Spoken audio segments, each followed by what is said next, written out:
Hello. Before I proceed, I want to begin by acknowledging that I am presenting today on the unceded land of the Cowlitz people. I ask you to join me in acknowledging the Cowlitz community, their elders, both past and present, as well as the future generations. Today I am presenting on my keystone, Climate Change Impacts on Earth Systems, Communication through Children's Literature. Within this presentation, I will talk about why there's a need for this medium of communication, the role of storytelling in science, how the IPCC informs the narrative, and I will go over the layout and content of the book. So let's just go ahead and meet the author. Hi, that's me. I'm the author. My name is Brooke, and I'm passionate about Earth systems and climate science and finding the most effective way to understand and communicate how they in turn impact each other.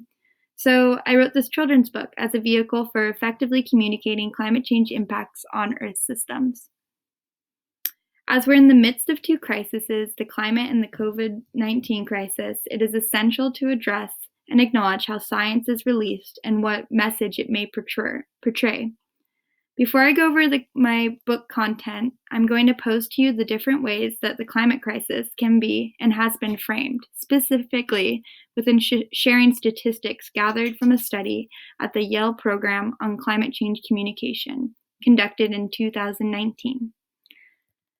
Presenting that while 7 in 10 Americans think global warming is happening, about 1 in 6 Americans think global warming is not happening.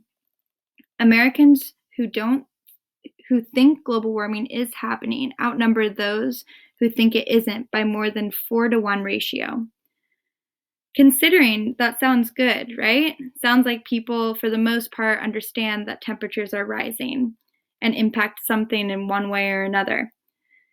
However, in the same study, a statistic alternatively states that 6 in 10 Americans say that they are at least somewhat worried about global warming, and more than 1 in 5 are very worried about this.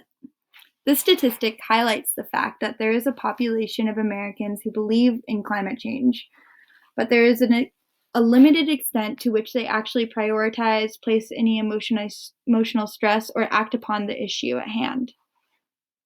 These statistics have the power to be phrased in a context that contradicts each other, or to complement each other, and provide more insight into current perceptions on climate change as a crisis.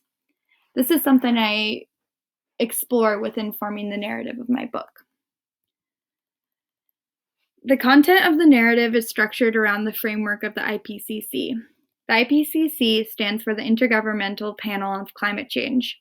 It is an intergovernmental body of the United Nations that is dedicated to providing the world with objective scientific information relevant to understanding the scientific consensus on the risk of human-induced climate change and its natural, political, economic impacts and the possible responses.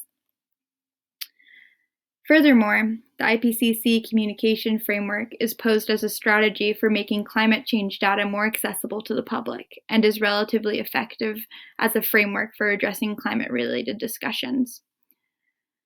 It is crucial to follow these principles when working towards engaging the community in order to open a door for more initiatives to take place.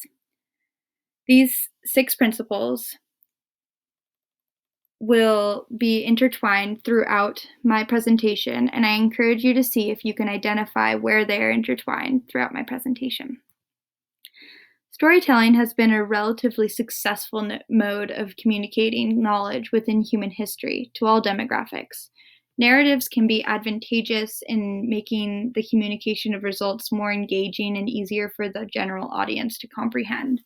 Take, for example, The Magic School Bus, a series of books that then became TV shows. Miss Frizzle, the electric and fantastic teacher, takes the students on a series of adventures to understand and fully emerge into scientific processes. Another example of a scientific narrative where being effectively employed is within The Lorax by Dr. Seuss. The Lorax is a guardian of the trees. The premise of the book is structured under the overarching